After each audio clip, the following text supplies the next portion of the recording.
Bonjour Elodie. Bonjour. Votre spectacle, nouveau spectacle, s'intitule Le syndrome du papillon. Qu'est-ce que je me suis marré parce que qu'est-ce que vous êtes cash, trash. Vous avez une énergie de dingue sur scène. Vous êtes en tournée. Vous serez à Bastogne chez nos amis belges. Donc le 26 mars, 30, 31 mars et 1er avril à l'Européen à Paris. Et entre autres à Bagnoles de l'Orne le 12 avril. Alors, il y a différentes thématiques sur scène. Il y a la maternité. Vous campez aussi des personnages. C'est quoi cette bourge? Qu'est-ce que c'est que cette bourge? Je l'adore. En un mot, cette En un mot, femme. elle est dans une situation que l'on ne comprend qu'à la fin. Oui, alors ça, on ne va pas dire. Voilà, on va pas dire. Mais elle est Qu'à assez la fin, cinglante quand même. avec, hein, ouais. En fait, elle aurait dû découvrir elle-même le théâtre dans sa vie. Ça l'aurait aidé à trouver la petite Et étincelle elle a cette petite voix. Enfin, je en ne vais pas elle. l'imiter, mais elle a cette espèce de petite voix très... Bon, Voilà, c'est un mélange de Stéphane Bern et d'un AVC, je dirais.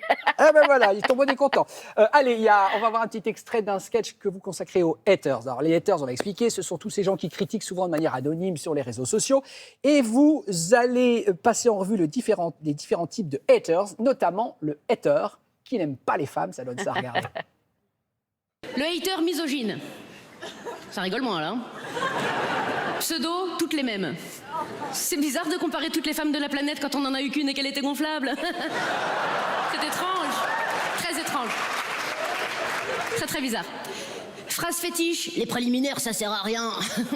Eh ben glisse sur le toboggan de la piscine quand il a pas encore été mouillé, tu m'en diras des nouvelles. Oui. Alors.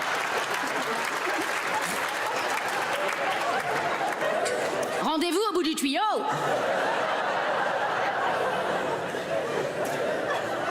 L'image est belle.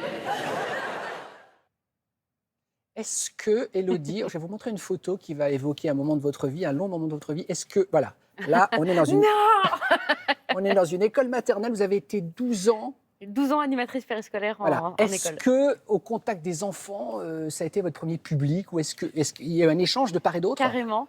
Bah oui, un échange, oui, parce que ça apporte beaucoup de travailler avec les enfants, en négatif comme en positif. Ouais, c'est un public extraordinaire parce que c'est un public qui n'a pas envie d'être là et qui ne tient pas assis et qui a envie de parler. Donc, si vous arrivez à avoir cet auditoire-là dans votre poche, Il faut captiver il faut capter leur attention. oui, après, la être standing captivant. ovation est plus facile à obtenir avec les enfants. Hein. Caca boudin, et puis c'est bon, les Oh, mais vous êtes pas- les vous- gens sont En debout. tournée, vous êtes pas mal quand même. Et le syndrome du papillon, un mot justement du titre de ce spectacle. Ça parle de cette petite étincelle qui fait qu'on trouve son épanouissement personnel. Moi, j'étais pas celle que je suis aujourd'hui avant de découvrir le théâtre. Et d'ailleurs, il y a un... C'est-à-dire, vous étiez Oh, ben, j'étais un timide? petit... Bah, j'irais pas jusque-là, mais un petit peu moins expansive Ah en ouais, tout moins cas. à l'aise. Et j'avais besoin d'exprimer des choses, mais comme j'avais pas encore rencontré le théâtre, c'était par du dessin, c'était par d'autres activités artistiques, et j'avais pas encore compris que bah, c'était vraiment le théâtre ma passion. Et ce spectacle parle de cette petite étincelle que tout le monde doit trouver pour enfin être qui il est. On va vous montrer un mot très compliqué, enfin très compliqué pour nous, très compliqué pour vous. Prosopagnosie. Voilà. Qu'est-ce que c'est que ce truc dont vous souffrez?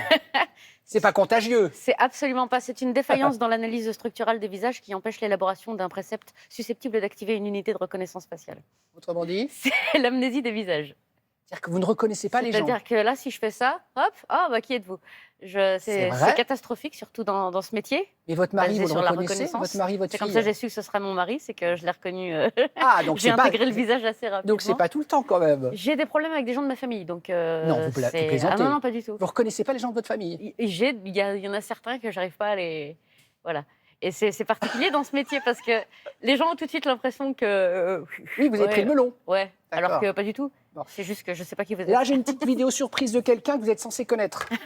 Alors, si vous la reconnaissez pas, je suis embêté, faites semblant, mais bien sûr, vous allez la reconnaître. Regardez, c'est pour vous, Nicole Ferroni. Oui, bonjour Madame Élodie Pou, ici Nicole Ferroni, avec qui vous avez partagé le plateau de l'émission Télé Piquante. Nous avons également fait ensemble des pièces de Molière où nous nous sommes fortement amusés.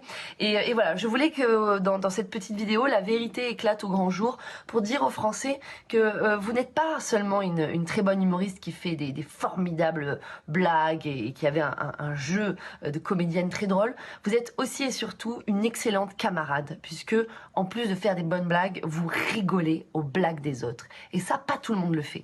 Donc un grand merci pour votre rire aussi sonore que altruiste, j'ai envie de dire. Voilà. Et sinon, j'ai quand même une petite question, parce que vous êtes une grande amatrice de basket. D'où vous vient cette obsession? Là, il y a un dos.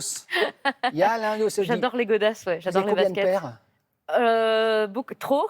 C'est vrai, vous êtes passionné de basket. C'est un traumatisme d'enfance. Comme Céline Dion. Hein. Céline Dion, elle a 1000 paires de chaussures. De je crois. chaussures, Ouais. pas des baskets à mon avis, c'est plutôt. Non, pourquoi traumatisme? Bah, parce que mes parents, ils n'avaient pas de sous, alors on se retrouvait tout le temps avec des baskets toutes pourries, qui n'étaient Maintenant, même pas à faites notre plaisir. taille.